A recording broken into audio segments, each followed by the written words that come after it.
Hello, welcome সবাইকে। আজকে আমরা নিয়ে চলে এলাম আমাদের টেস্ট পেপার সলিউশন পার্ট 4 নিয়ে। আজকে আমরা করছি পেজ 388-এর শ্রী রামকৃষ্ণ শিক্ষালয়ের পেজটা। ঠিক আছে, তোমরা সবাই ভালো করে মনোযোগ দিয়ে দেখো এবং বাড়িতে এভাবেই প্র্যাকটিস করতে থেকো। চলে আসি প্রথম অঙ্কে। প্রথম অঙ্ক কি বলছে? কোনো মূলধন 10 বছরের দ্বিগুণ হলে বার্ষিক সরল সুদের হার কত? তাহলে আমরা কি বলেছিলাম? দ্বিগুণ যখনই আমাদের বলে দেবে, আমরা কি জানি দ্বিগুণ হলে কি হয়? আসল আর সুদ সমান হয়। দ্বিগুণ হলেই আমরা কি বলেছিলাম? আসল আর সুদ কি হবে? সমান হবে। তাহলে আই ইকুয়ালস টু PRT/100-এ আমরা যদি আসলকে এক্স ধরি, তাহলে সুদও কত হবে? এক্স হবে। আর আমাকে বার করতে বলেছে কত বছর বলেছে বইতে? বলেছে 10 বছর। তাহলে এখানে সময়ের জায়গায় লিখলাম 10। এটা যদি আমরা ক্যালকুলেট করি, এক্স এক্স ক্যান্সেল হয়ে যাবে, 0 0 ক্যান্সেল হয়ে গেল। তাহলে আর এর ভ্যালু কত পেয়ে গেলাম? 10%। তাহলে অপশান কত হয়ে গেল? Option number D. ঠিক আছে, তাহলে প্রথম অঙ্কটা কত হয়ে গেল? Option D. চলে আসি পরের অঙ্ক। পরের অঙ্ক বলছে এক্স ভ্যারিজাস ওয়াই হলে, আচ্ছা আমি একটু লিখে নিই। বলছে এক্স ভ্যারিজাস ওয়াই হলে নিচের কোনটা ঠিক? ভালো করে একটা কথা শুনি, যখনই আমাকে বলবে এক্স ভ্যারিজাস ওয়াই, ঠিক আছে, তাহলে কোনটা ঠিক হবে? এক্সের পাওয়ারে যত হবে ওয়াই এর পাওয়ারেও কিন্তু তত হবে। মানে এক্সের পাওয়ারে যদি আমি এখানে এন লিখি, তাহলে ওয়াই এর পাওয়ারে আমাকে কত লিখতে হবে? এন।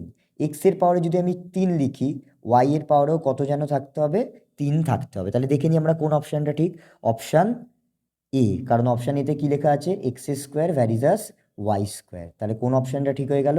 অপশান এ ঠিক হয়ে গেল। কি বললাম বোঝা গেল? এক্স এর পাওয়ারে যা থাকবে ওয়াই এর পাওয়ারেও তাই আসতে হবে। তাহলে অপশান এ। চলে আসি পরের অঙ্কে। পরের অঙ্ক আমাদের কি বলছে?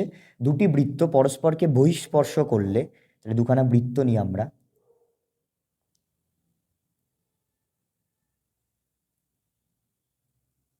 এটা যদি পরস্পরকে বহিঃস্পর্শ করে, তাহলে এদের সাধারণ স্পর্শক সংখ্যা কটা হবে? তাহলে একটা হচ্ছে এই সর্বসাধারণ স্পর্শক, একটা হচ্ছে এই রকম স্পর্শক হবে।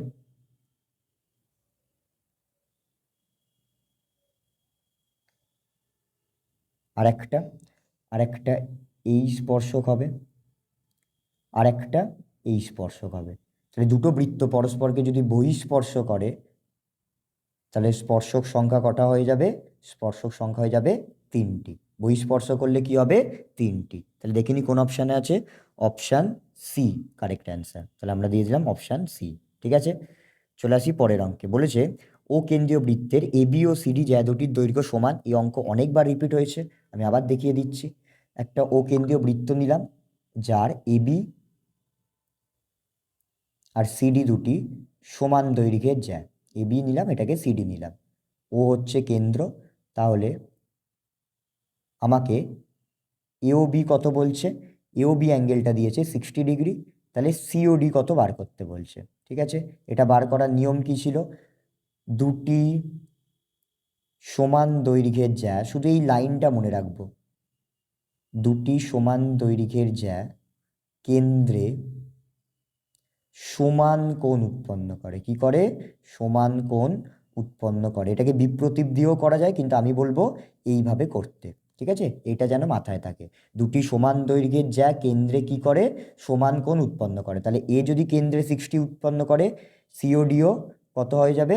60। কেন? কারণ এ বি আর সিডি কিন্তু সমান দৈর্ঘ্যের জ্যা, তাই জন্য angle AOB equals to angle COD কত হয়ে যাবে? 60 ডিগ্রি। তাহলে দেখে নিক অপশান কততে আছে? Option B.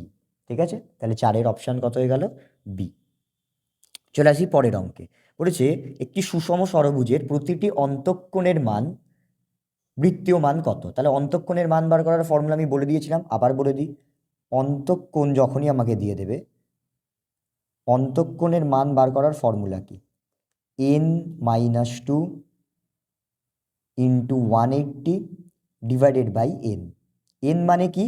এন হচ্ছে এখানে বাহু সংখ্যা। এন মানে কি? বাহু সংখ্যা। তাহলে আমাকে কি বলেছে? সুষম ষড়ভুজ বলেছে। তাহলে আমরা লিখলাম ষড়ভুজের প্রতিটি অন্তঃকোণের মান। ষড়ভুজের আমরা কি বার করছি? প্রতিটি অন্তঃকোণের মান। তাহলে কত হবে আগে ক্যালকুলেট করিনি, এটা ষষ্ঠিক মান বেরোচ্ছে। তাহলে এনের জায়গা, ষড়ভুজ মানে কটা বাহু সংখ্যা? 6, তাহলে এনের জায়গায় কত লিখলাম? 6। তাহলে এটাকে আমরা সলভ করলে কত চলে আসবে, 4 × 30, দ্যাট মিনস 120 ডিগ্রি। তাহলে ষড়ভুজের প্রতিটি অন্তঃকোণের মান কত, 120 ডিগ্রি। এবার বৃত্তীয় মানে কনভার্ট কি করে করব, বৃত্তীয় মান জানতে চেয়েছে, তাহলে বৃত্তীয় মানে কনভার্ট করতে হয় ষষ্ঠিক মান যা থাকে ইন্টু π/180। এটা কিন্তু ষষ্ঠিক থেকে বৃত্তীয় মানে যাওয়ার ফর্মুলা। আবার বলে দিচ্ছি, ষষ্ঠিক মান যা বলে দেবে সেটা ইন্টু কত লিখবো, π/180। ঠিক আছে, তাহলে ক্যান্সেল করলে কত আসবে, 2π/3 রেডিয়ান। তাহলে কত চলে এলো, 2π/3 রেডিয়ান। তাহলে কত নম্বর অপশানে আছে, অপশান ডিতে আছে। ওকে, তাহলে আমরা দিয়ে দিলাম অপশান ডি, 2π/3 রেডিয়ান। চলে আসি পরের অঙ্কে। পরের অঙ্ক কি বলেছে, P1 P2 P3 এইভাবে ডট ডট ডট P20 রাশিগুলির গড় 40 হলে P1 + 6 P2 + 6 রাশিগুলির গড় কত হবে। আচ্ছা, তাহলে আমাকে আগে যেটা বলেছে P1, তাহলে আমরা লিখে নিচ্ছি P1 + P2 এইভাবে কত অবধি বলেছে, P20। এর গড় কি করে বার করব, এটাকে কত দিয়ে ডিভাইড করব, এই যে লাস্ট যে সংখ্যাটা আছে এটা হচ্ছে আমার n এর ভ্যালু, তাহলে কত দিয়ে ডিভাইড করলাম, 20 দিয়ে। ইকুয়ালস টু কত হবে, 40 আমাকে বলে দিয়েছে। ইকুয়ালস টু কত বলেছে, এর গড় আমাকে 40 কিন্তু বলেছে। ওকে, তাহলে P1 + P2 + dot dot dot P20-র ভ্যালু কত হয়ে যাবে, 20টা ওদিকে মাল্টিপ্লাই হয়ে যাবে, তাহলে 40 × 20 মানে কত হয়ে যাবে, 800। তাহলে এটার ভ্যালু আমরা কত পেলাম, 800 পেলাম। ওকে, কি বললাম বোঝা গেল। গড় বার করার নিয়ম কি, সমষ্টি করে কত দিয়ে ডিভাইড করব, লাস্ট সংখ্যাটা দেখে নেব কত আছে, এখানে 20 আছে তাহলে 20 দিয়ে ডিভাইড করেছি। এবার আমাদের কার গড় বার করতে বলছে, বলছে P1 + 6 P2 + 6 এইভাবে লাস্ট ভ্যালু কি বলেছে, P20 + 6। এর গড় কি করে বার করব, আবার দেখব ভ্যালু লাস্টে কত আছে, P এর 20, তাহলে 20 দিয়ে ডিভাইড করলাম, তাহলে এর কি পেয়ে যাব আমরা, গড় পেয়ে যাব। ওকে, তাহলে আমরা কি করছি, P1 + P2 + dot dot dot P20 এইগুলোকে আলাদা করে দিলাম, এগুলোকে আলাদা করে দিলাম। তাহলে 6 এখানে কতগুলো আছে, 6 এখানে কতগুলো আছে, 6 কিন্তু এখানে 20টা আছে। কি করে আছে, এই যে এখানে 1 আছে, এখানে 2 আছে, তাহলে লাস্ট কত আছে, 20টা। তাহলে এখানে 6ও কতগুলো আছে, 20টা 6 আছে। তাহলে আমরা কি লিখলাম, 6 × 20 হোল ডিভাইডেড বাই কত, 20। নেক্সট আমরা যদি এটাকে সলভ করি, তাহলে এইটার ভ্যালু ওপরে কত পেয়েছিলাম, P1 + P2 এইভাবে P20 অবধি ভ্যালু কত পেয়েছিলাম, 800। তাহলে বসিয়ে দিলাম 800 প্লাস এটাকে সলভ করলে কত হয়ে যাবে, 120 ডিভাইডেড বাই 20, তাহলে 920/20। তাহলে এর অ্যান্সার কত চলে আসবে, 46। এর অ্যান্সার কত চলে আসবে, 46। দেখে নিই অপশান কততে আছে, অপশান বিতে আছে। ঠিক আছে, এবার অনেকে বলবে যে এর কি কোনো শর্টকাট মেথড আছে। হ্যাঁ, এর একটা শর্টকাট মেথড আছে, দেখে নি কি আছে। আমি এটা একটু মুছে আমি দেখিয়ে দিচ্ছি। ঠিক আছে, ভালো করে একটা কথা শুনবো। আমাকে কোয়েশ্চেনে কখন আমি শর্টকাট অ্যাপ্লাই করতে পারবো, যখন আমাকে কোয়েশ্চেনে এরকম বলেছে যে P1 + P2 P1 P2 P3 P20-র গড় কত, 40 বলেছে। আর এখানে আমরা দেখব যে P1 P2-র সাথে কি সেম সংখ্যা যোগ হচ্ছে, মানে P1 এর সাথে কত হয়েছে 6, P2-র সাথে কত হয়েছে 6, এবং P20-র সাথে কত হচ্ছে 6। যদি এরকম দেয় তাহলে আমরা গড়টা একবারে লিখতে পারবো। কি করে লিখতে পারবো, গড় কত হয়ে যাবে, এখানে আমাকে গড় কত বলেছিল, আগের সংখ্যাগুলোর গড় কত বলেছিল, 40। তাহলে 40-র সাথে এখানে কত করে যোগ আছে, 6, তাহলে লিখে দেবো 40 + 6। তাহলে অ্যান্সার কত হয়ে যাবে, 46। কারোর যদি অসুবিধা হয় সে এইভাবেও কিন্তু করে আসতে পারে, কিন্তু আমি কি বললাম, এইভাবে করার নিয়ম কি, যে প্রত্যেকটার সাথে যেন সেম সংখ্যা যোগ হয়, তখনই আমরা এই প্রসেসটা অ্যাপ্লাই করতে পারবো। ঠিক আছে, যদি এখানে বলতো, আমি একটা এক্সাম্পল দিয়ে দেখাচ্ছি, P1 P2 P3 এইভাবে P20-র গড় আমাকে কোশ্চেনে যদি বলতো 20, এবং বলতো P1 + 4 P2 + 4 এইভাবে P20 + 4 এর গড় কত, তাহলে আমরা কি দেখব, আমরা দেখব যে সবার সাথে কি যোগ হচ্ছে, 4।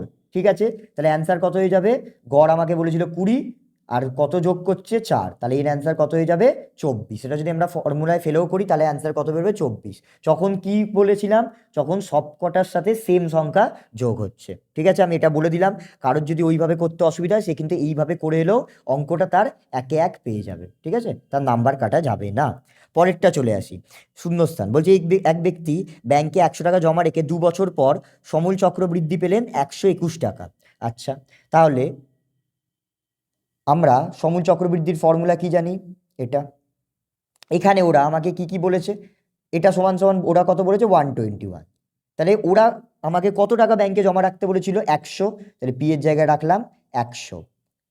আর জানতে চেয়েছে আর কে, আর রাখলাম। সময় কত বলেছে 2 বছর পর, তাহলে এন এর জায়গায় কত লিখলাম 2 লিখে দিলাম। ওকে, নেক্সট কাজ কি, এই যে 100টা এদিকে মাল্টিপ্লাই আছে ওদিকে গেলে কি হয়ে যাবে, ডিভাইড হয়ে যাবে, তাহলে 121/100। ওকে, নেক্সট কাজ কি, এই ভেতরে এই যে ব্র্যাকেটের মধ্যে যেটা আছে সেটাকে একটু লসাগু করে নিই, 100, তাহলে কত হয়ে গেল 100 প্লাস আর। এবং এই দিকেরটা ভালো করে একটা কথা বুঝি, এদিকে মাথায় যেহেতু স্কোয়ার আছে, আমি যদি বলি এদিকেও স্কোয়ার করতে, তাহলে 121 কার স্কোয়ার 11 স্কোয়ার, 100 কার স্কোয়ার 10 স্কোয়ার, তাহলে আমরা কি লিখলাম 11/10 হোল পাওয়ারে স্কোয়ার দিয়ে দিলাম, হোল স্কোয়ার লিখে দিলাম, তাহলে স্কোয়ার স্কোয়ার ক্যান্সেল আউট হয়ে গেল। তাহলে কি পড়ে থাকলো 100 plus R by 100 equals to 11/10, 0 0 cancel out করলাম, তাহলে আর কি হয়ে যাবে 100 প্লাস আর ইকুয়ালস টু 10 ওদিকে মাল্টিপ্লাই হয়ে গেল, তাহলে কত পেয়ে গেলাম 110। তাহলে আর এর ভ্যালু কত হয়ে গেল 110 মাইনাস 100, দ্যাট ইজ 10%। আর এর ভ্যালু কত হয়ে গেল 10%। এই অঙ্ক বইতে দেওয়া আছে, তাই জন্য আমি একটু ফাস্টভাবে বললাম, আশা করি তোমরা এই অঙ্ক কিন্তু সবাই করতে পারবে। তাহলে আর এর ভ্যালু কত হয়ে গেল 10%। যদি কেউ চায় কোনো স্টেপ জাম্প করলে করতেই পারে, তাহলে এখানে আমরা লিখে দিলাম 10%। ওকে, এটা বইয়ের অঙ্ক, আশা করি তোমরা এই অঙ্কে কারোর খুব একটা প্রবলেম হওয়ার কথা নয়, তাও তোমরা একটুখানি ভালো করে দেখেছো। চলে আসি পরের অঙ্কে। বলছে এবিসিডি একটি বৃত্তস্থ সামান্তরিক হলে অ্যাঙ্গেল এ এর মান কত? আমরা কি জানি, আমরা বলেছিলাম বৃত্তস্থ সামান্তরিক মানেই কি আয়তক্ষেত্র। বৃত্তস্থ সামান্তরিক মানেই আমরা কি বুঝবো, আয়তক্ষেত্র। তাহলে আয়তক্ষেত্রের আমরা একটা যদি নামও দিয়ে দিই, আয়তক্ষেত্রের প্রত্যেকটা কোণ কত হয়, যে কোনো কোণ কত হবে আয়তক্ষেত্রের, এটাও 90, এটাও 90, এটাও 90, এটাও 90, তাহলে এখানে অ্যাঙ্গেল এ কত হয়ে যাবে 90 হয়ে যাবে। কি বললাম বোঝা গেল, বৃত্তস্থ সামান্তরিক মানে কি আয়তক্ষেত্র, তাহলে তার কোণ কত হয়ে যাবে 90 হয়ে যাবে। তাহলে এখানে আমরা লিখে দিলাম অ্যাঙ্গেল এ এর মান কত হয়ে যাবে 90 হয়ে যাবে। চলে আসি পরের অঙ্কে। পরের অঙ্ক কি বলছে, পরের অঙ্ক বলেছিল যে cos square theta minus sine square theta equals two 1/x হলে কস 4 থিটা মাইনাস সাইন 4 থিটার মান কত? যারা আমার আগের ভিডিওগুলো দেখেছে তারা কিন্তু এটার উত্তর 1 সেকেন্ডে বলে দেবে। কেন, আমরা বলেছিলাম যে cos square theta minus sine square থিটার ভ্যালু যা হবে কস 4 থিটা মাইনাস সাইন 4 থিটার ভ্যালুও তাই হবে, হতেই হবে। ঠিক আছে, প্রমাণ করে দেখাই যে আপনি যেটা বলছেন ঠিক কিনা। তাহলে আমরা বলছি এর ভ্যালু আমরা কত পেয়ে গেছি 1/x, এবং আমরা লিখেও দেবো, আমরা প্রমাণ পরে করব। ঠিক আছে, প্রমাণ এখন করে দেখাবো। আগে আমরা কি করব, যদি অঙ্কের অ্যান্সার লিখে দিলাম, কারণ আমরা তো জানি প্র্যাকটিস করেছি, পাশে একটু জায়গা ছেড়ে দেবো। ঠিক আছে, যদি সময় বাঁচে অঙ্কটা করে দেবো। ঠিক আছে, দেখি কি হচ্ছে। প্রমাণ আমরা কিভাবে করব, আমরা বলেছিলাম যে প্রথমে ফোরগুলোকে আমরা স্কোয়ারের আকারে ভাঙাবো। তাহলে কস 4 থিটার জায়গায় আমরা কি লিখছি কস স্কোয়ার থিটার হোল স্কোয়ার, সাইন 4 থিটার জায়গায় কি লিখবো সাইন স্কোয়ার থিটার হোল স্কোয়ার। তাহলে এ স্কোয়ার মাইনাস বি স্কোয়ারের formula A plus b into a minus B. তাহলে আমরা কি জানি cos square theta plus sine square থিটার ভ্যালু কত 1, এবং cos square theta minus sine square থিটার ভ্যালু কত দিয়েছে 1/x। তাহলে এটাকে সলভ করলে অ্যান্সার কত আসবে 1/xই আসবে। তাহলে cos square theta minus sine square থিটার যা মান কস 4 থিটা মাইনাস সাইন 4 থিটারও তাই মান হবে। ঠিক আছে, বোঝাতে পারলাম। যদি কারোর সময় কম থাকে সে কিন্তু এটা শুধু উত্তর লিখেও আসতে পারে সময় কম থাকলে, তাছাড়া কিন্তু সবাইকে আমি বলছি অঙ্ক একটু হলেও তোমরা করে দিও। পরেরটা বলছি একটি নারকেল গাছের উচ্চতা 10 মিটার, গাছটির গোড়া থেকে 10√3 মিটার দূরের কোনো স্থান থেকে গাছটির ডগার উন্নতি কোণ কত হবে? তাহলে আগে আমরা একটা এঁকে নিই। আমরা আঁকলাম এটা নারকেল গাছের উচ্চতা কত বলেছে আমাকে 10 মিটার বলেছে, এবং নারকেল গাছের গোড়া থেকে 10√3 মিটার দূরে, নারকেল গাছের গোড়া থেকে 10√3 মিটার দূরে, ঠিক আছে, কোনো স্থান থেকে আমরা ধরলাম 10√3 মিটার এইখান থেকে এই যে গাছের ডগার উন্নতি কোণ কত, মানে এই কোণটা কত আমাকে বার করতে বলেছে। ঠিক আছে, আমরা নাম দিয়ে দিলাম ABC। তাহলে আমরা কি জানি, tan theta equals to AB by BC আমরা জানি, লম্ব বাই ভূমি, যেহেতু এখানে আমরা লম্বটা আর ভূমিটা জানি। তাহলে ট্যান থিটা ইকুয়ালস টু এবির জায়গায় কত লিখলাম 10, বিসির জায়গায় কত লিখলাম 10√3। তাহলে 10 ক্যান্সেল করলাম, তাহলে ট্যান থিটা ইকুয়ালস টু কি হয়ে গেল 1/√3। 1/√3 ট্যান কতর মান, 1/√3 ট্যান 30 মান। তাহলে আমরা কি পেয়ে গেলাম, থিটা ইকুয়ালস টু 30 ডিগ্রি। ঠিক আছে, এটা খুবই একটা সিম্পল অঙ্ক, তোমরা একটু এঁকে নিও, কেউ যদি চায় এমনিও করে আসতে পারে। ঠিক আছে, তাহলে উন্নতি কোণ কত হবে 30 ডিগ্রি। চলে আসি পরের অঙ্কে। পরের অঙ্ক কি বলেছে, যে তথ্যের সংখ্যাগুরুমান দুটি তাকে কি বলা হয়, তাকে বলা হয় দ্বিভুইষ্টক। তাদেরকে কি বলে, তাকে বলা হয় দ্বিভুইষ্টক। ঠিক আছে, তাহলে এখানে ভূইষ্টকের বলেই দিয়েছে, তাহলে আমরা শূন্যস্থানে শুধু কোনটা লিখবো, দ্বি লিখবো। ঠিক আছে, অনেকে ভুল করে শূন্যস্থানে যতখানি দরকার ততখানি কিন্তু লিখবো, তাহলে শূন্যস্থানে কি লিখতে হবে, দ্বি লিখতে হবে। ঠিক আছে, যে তথ্যের সংখ্যাগুরুমান 2 তাকে কি বলা হয়, দ্বিভুইষ্টক বলে। পরেরটা বলছে একটি বৃত্তাকার শঙ্কুর বক্রতলের ক্ষেত্রফল তার ভূমির ক্ষেত্রফলের দ্বিগুণ। তাহলে শঙ্কুর বক্রতলের ক্ষেত্রফলের ফর্মুলা কি, পাই আর এল ইকুয়ালস টু আমরা কি জানি, ভূমির ক্ষেত্রফলের দ্বিগুণ। তাহলে 2 গুণ ভূমির ক্ষেত্রফলের ফর্মুলা কি, পাই আর স্কোয়ার। যদি হয় হলে বলেছে তার ব্যাসার্ধ আর উচ্চতার অনুপাত কত। ঠিক আছে, ব্যাসার্ধকে আমরা আর ধরছি, উচ্চতাকে আমরা এইচ ধরছি।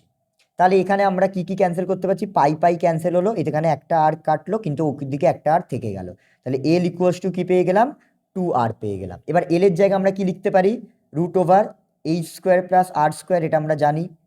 তাহলে বোথ সাইডে যদি আমি এই রুটটাকে তুলতে চাই তাহলে স্কোয়ার করে দিই, তাহলে বোথ সাইডে যদি স্কোয়ার করি, আমি এখানেই স্কোয়ার করে দিলাম, তাহলে এদিকে পড়ে থাকলো h² plus r² equals to 4r²। Okay, next r²কে এই প্লাস r²কে ওদিকে নিয়ে গেলাম, কি হলো -r²। তাহলে কি পেলাম, h ইকুয়ালস টু 3r²। এবার দেখে নেবো অঙ্কতে ব্যাসার্ধ আর উচ্চতার অনুপাত চেয়েছে না উচ্চতার ব্যাসার্ধ, ব্যাসার্ধ আর উচ্চতার অনুপাত। তাহলে আমরা কি করব, আমরা একটু ঘুরিয়ে লিখছি, 3r² ইকুয়ালস টু h² লিখতে পারি, হ্যাঁ লিখতে পারি। নেক্সট কি করব, এই h² সাথে এদিকে কিছু নেই মানে ইন্টু 1 আছে, তাহলে h² যদি এদিকে আসে ভাগ হয়ে যাবে, আর 3 এদিকে গুণ আছে, 3 যদি ওদিকে যায় ভাগ হয়ে যাবে, তাহলে কত হয়ে যাবে 1/3।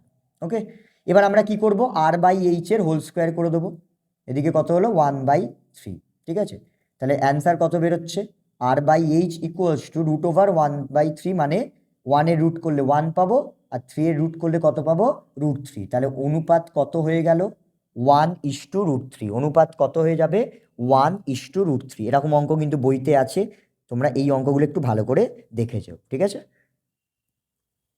এবার চলে আসি সত্য মিথ্যায়। চলে আসি এবার আমরা সত্য মিথ্যায়। দেখা যাক প্রথম অঙ্কটা কি বলছে, যে কোনো মূলধনের 2 বছরের সরল সুদ 20 টাকা এবং চক্রবৃদ্ধি সুদ 21 টাকা হলে সুদের হার 20%। তাহলে এটা বার করার জন্য আমরা কি করব, আমরা সরল সুদের ফর্মুলা আগে লিখব। সরল সুদের ফর্মুলা কি, PRT/100। আমরা এখানে মূলধনকে পি ধরলাম আর সুদের হারকে আর ধরেছি। ওকে, তাহলে সরল সুদ কত বলেছে 20, পিকে পি লিখলাম, আরকে আর লিখলাম। সময় কত বলেছে 1 বছর, সময় বলেছে সময় কত বলেছে 2 বছর। ঠিক আছে, তাহলে এটাকে যদি আমরা একটুখানি সলভ করে নিই, আমরা কি পেলাম, PR/100 ইকুয়ালস টু কত পেয়ে গেলাম 10। PR/100 ইকুয়ালস টু কত পেয়ে গেলাম 10। আমরা এটাকে এইভাবে একটু রেখে দেবো। এবার চক্রবৃদ্ধি সুদের ক্ষেত্রে ফর্মুলা কি হয় আমাদের, P/1 plus R/100 to the power n minus P. এটা চক্রবৃদ্ধি সুদের ফর্মুলা, ওরা আমাকে কত বলেছে 21 বলেছে। এখান থেকে আমরা কি করব, পিটাকে কমন নিয়ে নেব, তাহলে কি পড়ে থাকবে 1 প্লাস R/100 মাথায় 2, যেহেতু n2 ছিল, -1। এবার এটাকে আমরা a² - b² ফর্মুলায় ফেলে দেবো, মানে 1 মানে তো 1 স্কোয়ারও লিখতে পারি। তাহলে a² - b² ফর্মুলা কি, a plus b into a minus b, ওদিকে 21 যেমন লেখা আছে লিখে দিলাম, তাহলে +1 -1 কাটলাম। তাহলে পি দিয়ে যদি আমরা এইটাকে গুণ করি তাহলে কত হয়ে যাবে, P পি আর বাই 100, ভেতরে কি পড়ে থাকবে 1 আর 1 প্লাস করলাম 2 প্লাস আর আপন 100। ওকে, এবার এটাকে একটু সলভ করি। পি আর বাই 100-এর ভ্যালু আমরা উপরে কিন্তু পেয়ে গেছি, কত পেয়ে গেছিলাম 10, তাহলে এখানে বসিয়ে দিলাম পি আর বাই 100-এর জায়গায় 10 ইন্টু এটাকে লসাগু করে দিলাম 100, তাহলে হয়ে গেল 200 প্লাস আর, তাহলে 0 0 ক্যান্সেল আউট করলাম, তাহলে কত পেলাম 200 প্লাস আর ইকুয়ালস টু 10টা ওদিকে চলে গেল, মাল্টিপ্লাই হয়ে গেল 210, তাহলে আর এর ভ্যালু কত হয়ে গেল 210 মাইনাস 200, তাহলে কত পার্সেন্ট বেরোলো 10%, বইতে কত বলেছিল 20%, তাহলে এটা কি হয়ে যাবে মিথ্যা, এটা কি হয়ে যাবে মিথ্যা। ঠিক আছে, তাহলে আমরা প্রথম অ্যান্সারটা কত লিখে দিলাম ফলস।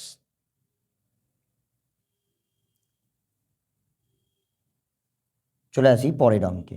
এই অঙ্কটা কিন্তু এই যে এখন আমি চক্রবৃদ্ধি সুদের অঙ্কটা করে দিলাম, এটা কিন্তু বড় অঙ্কের ক্ষেত্রেও খুব ইম্পর্টেন্ট, বড় অঙ্কের ক্ষেত্রেও তোমরা কিন্তু দেখেছো। ওই বড় অঙ্কের ক্ষেত্রে তোমাদের মূলধনও বার করতে বলতে পারে, বইতে এরকম অঙ্ক আছে, এবং সুদের হারও বার করতে বলবে। ঠিক আছে, চলে আসি পরের অঙ্কে। পরের অঙ্ক কি বলছে, একটি রশ্মি একটি বিন্দু সাপেক্ষে ঘড়ির কাঁটার দিকে কিছুটা ঘুরলে রশ্মিটি প্রাথমিক ও অন্তিম অবস্থানের মধ্যে ঋণাত্মক কোণ উৎপন্ন হয়। ঠিক আছে, আচ্ছা আমরা ধরলাম সে হয়তো কোনো একটা রশ্মি এখান থেকে ঘুরে এই অবধি গেছে। ঠিক আছে, এখান থেকে ঘুরে এই অবধি গেছে, এটা ঘড়ির কাঁটার দিকে ঘুরছে, হ্যাঁ কি না? তাহলে ঘড়ির কাঁটার দিকে ঘুরলে, ঘড়ির কাঁটার দিকে যদি কোনো রশ্মি ঘোরে সেটা কি কোণ উৎপন্ন করে? আগের দিনে বলেছিলাম নেগেটিভ বা ঋণাত্মক। ঘড়ির কাঁটার দিকে ঘুরলে কি কোণ উৎপন্ন করবে? ঋণাত্মক। আর ঘড়ির কাঁটার বিপরীত দিকে ঘুরলে কি কোণ উৎপন্ন করবে? ধনাত্মক। ঠিক আছে, এটা একটু মাথায় রাখবো, তাহলে এই কোশ্চেন হয়ে যাবে। যেহেতু ঘড়ির কাঁটার দিকে ঘুরবে বলেছে, তাহলে ঋণাত্মক কোণ উৎপন্ন করবে, তাহলে এটা কি হয়ে যাবে? সত্য। আমরা এটা কি লিখে দিলাম? খুব। ঠিক আছে, চলে আসি পরের অঙ্কে। পরের অঙ্ক আমাদের কি বলছে দেখি। পরের অঙ্ক বলছে 5 সেমি ব্যাসার্ধ বিশিষ্ট একটি বৃত্তের জ্যা কেন্দ্রে সমকোণ উৎপন্ন করলে জ্যাটির দৈর্ঘ্য হবে 5√2 সেমি। তাহলে আমরা একটা বৃত্ত এঁকে নিই, এর একটা জ্যা এঁকে নিলাম, আমরা ধরলাম এই জ্যাটা কেন্দ্র নিলাম, এটা ও, তাহলে এই কেন্দ্রে সমকোণ উৎপন্ন করে বলেছে, তাহলে এটা কত হবে 90 ডিগ্রি। ঠিক আছে, 90 ডিগ্রির অপোজিটটা আমরা কি বলি? তাহলে এটা সমকোণী ত্রিভুজ হয়ে যাবে, এটাকে আমরা কি বলি? অতিভুজ বলি, হ্যাঁ কি না? তাহলে এখানে এ বি নাম দিয়ে দিলাম। ওকে, তাহলে 5 সেমি ব্যাসার্ধ বলেছে, তাহলে এটাও 5, এটাও 5, তাহলে অতিভুজের ভ্যালু কি হবে? তাহলে এ বির ভ্যালু কি হয়ে যাবে? √এ² প্লাস OB²। ঠিক আছে, তাহলে ভ্যালু বসিয়ে দিই 5² প্লাস 5², তাহলে কত হয়ে যাবে? 25 প্লাস 25। অ্যান্সার কত চলে এলো? 50। ঠিক আছে, অ্যান্সার কত চলে এলো? 50। তাহলে এটাকে যদি আমি একটু ভেঙে নিই, কি লিখতে পারি? 5 × 5 × 2। ঠিক আছে, তাহলে অ্যান্সার কত হয়ে গেল? 5√2 সেমি। কত হয়ে গেল? 5√2 সেমি। তাহলে এটা কি হয়ে যাবে? সত্য। ঠিক আছে, লিখে দিলাম সত্য। এরকম অঙ্ক একটা আগের দিনে করা হয়েছিল 10 সেমি দিয়ে, মেবি, যতখানি আমার মনে পড়ছে। চলে আসি পরের অঙ্কে। পরের অঙ্ক আমাদের কি বলছে দেখি। পরের অঙ্ক কি বলছে, 1 রেডিয়ান 1 ডিগ্রির থেকে ছোট। আচ্ছা, এই অঙ্ক করার জন্য আমরা শুধু 1 রেডিয়ানের মানটা মনে রাখবো। 1 রেডিয়ানের মান কত ছিল? 1 রেডিয়ানের মান ছিল 57 ডিগ্রি থেকে বড়, 57 ডিগ্রি ছিল, 57 ডিগ্রি মিনিট ছিল। ঠিক আছে, তাহলে 1 রেডিয়ানের ভ্যালু যদি 57 ডিগ্রি হয়, তাহলে 1 রেডিয়ান বড় নাকি 1 ডিগ্রি বড়? তাহলে পরিষ্কার বোঝা যাচ্ছে 1 রেডিয়ান বড়। কেন? কারণ 57 ডিগ্রি তো 1 ডিগ্রির থেকে বড়, তাহলে 1 রেডিয়ান কার থেকে বড়? 1 ডিগ্রির থেকে বড়। তাহলে এখানে কিন্তু ভুল দিয়েছে, তাহলে এটা কি হয়ে যাবে? মিথ্যা। কি বললাম বোঝা গেল? যেহেতু 1 রেডিয়ানের মান 57 ডিগ্রি থেকে কিছুটা বড়, তাহলে 1 রেডিয়ান 1 ডিগ্রির থেকে অতি অবশ্যই বড় হবে। এইভাবেই আমরা অঙ্কটা সলভ করে নিলাম। চলে আসি পরের অঙ্কে। পরের অঙ্ক আমাদের কি বলছে, ax² plus bx plus 2c = 0 সমীকরণটি সর্বদা কি দ্বিঘাত সমীকরণ হবে? কথা হচ্ছে না, সর্বদা দ্বিঘাত সমীকরণ হবে না। কেন হবে না? তখনই দ্বিঘাত সমীকরণ হবে যখন a ≠ 0 হবে। কখন দ্বিঘাত সমীকরণ হবে? যখন এর মান 0 হবে না, তাছাড়া কিন্তু এটা কি হবে না? দ্বিঘাত সমীকরণ হবে না। এর মান যখন 0 হবে না তখন এটা দ্বিঘাত সমীকরণ হবে, কিন্তু যদি a = 0 হয়ে যায় তাহলে কিন্তু এটা দ্বিঘাত সমীকরণ হবে না। তাই জন্য সর্বদা দ্বিঘাত সমীকরণ হবে না, সর্বদা দ্বিঘাত সমীকরণ হবে না। তাহলে এটা কি হয়ে যাবে? মিথ্যা। কি বললাম বোঝা গেল? এ নট ইকুয়ালস টু 0 হলে তখনই শুধু দ্বিঘাত সমীকরণ হবে, কিন্তু যদি এ ইকুয়ালস টু 0 হয়ে যায় তাহলে কিন্তু দ্বিঘাত সমীকরণ হবে না। তাই জন্য সর্বদা দ্বিঘাত সমীকরণ হবে না। চলে আসি লাস্ট অঙ্কে। লাস্ট অঙ্কে আমাকে কি বলছে? মানের ঊর্ধ্বক্রমে সাজানো সংখ্যাগুলির মধ্যমা 24 হলে পি এর মান কত? ওকে, তাহলে আমরা দেখে নিই আগে কী কী সংখ্যা দিয়েছে একটুখানি। 8, 9, 12, 17, p প্লাস 2, p প্লাস 4, 30, 31, 34, 39। তাহলে কতগুলো সংখ্যা আছে? 1, 2, 3, 4, 5, 6, 7, 8, 9, 10। তাহলে n কি? 10 মানে কি সংখ্যা? যুগ্ম সংখ্যা। তাহলে এর মধ্যমা কি করে বেরোবে? আমরা মধ্যমার ফর্মুলা লিখি, n/2তম প্লাস n/2 প্লাস 1তম হোল ডিভাইডেড বাই কত? 2। মধ্যমা আমাদের কত বলে দিয়েছে? 24। তাহলে মধ্যমার জায়গায় কত লিখে দিলাম? 24। তাহলে n/2 মানে 10/2তম প্লাস 10/2 প্লাস 1তম। তাহলে এটাকে সলভ করে নিই। এটা হচ্ছে 5তম প্লাস 6তম। তাহলে 5তম সংখ্যা কি আছে? 1, 2, 3, 4, 5। 5তম সংখ্যা কি আছে? p plus 2। আর 6তম সংখ্যা কি আছে? p plus 4। কি বললাম বোঝা গেল? এবার এটাকে শুধু সলভ করে নিয়ে অ্যান্সার পেয়ে যাব। তাহলে ওপরে পি যোগ করলে 2p প্লাস 4 আর 2 যোগ করলে 6।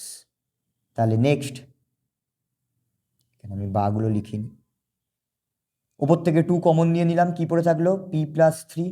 তাহলে 2 ক্যান্সেল হয়ে গেল। তাহলে p এর ভ্যালু কত হয়ে গেল? প্লাস 3 এদিকে এলো, 24 মাইনাস 3 দ্যাট ইজ 21। তাহলে অ্যান্সার কত হয়ে গেল?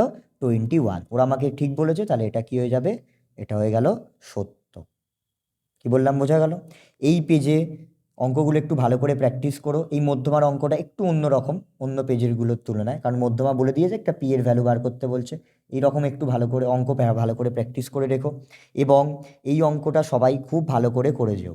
এই যে সত্য মিথ্যার প্রথম অঙ্কটা, ঠিক আছে? এটা বড় অঙ্কের জন্য কিন্তু ইম্পর্টেন্ট। আমরা পার্ট 5 নিয়ে আসবো খুব শীঘ্রই। তোমরা এইভাবেই দেখতে থেকো এবং প্র্যাকটিস করতে থেকো।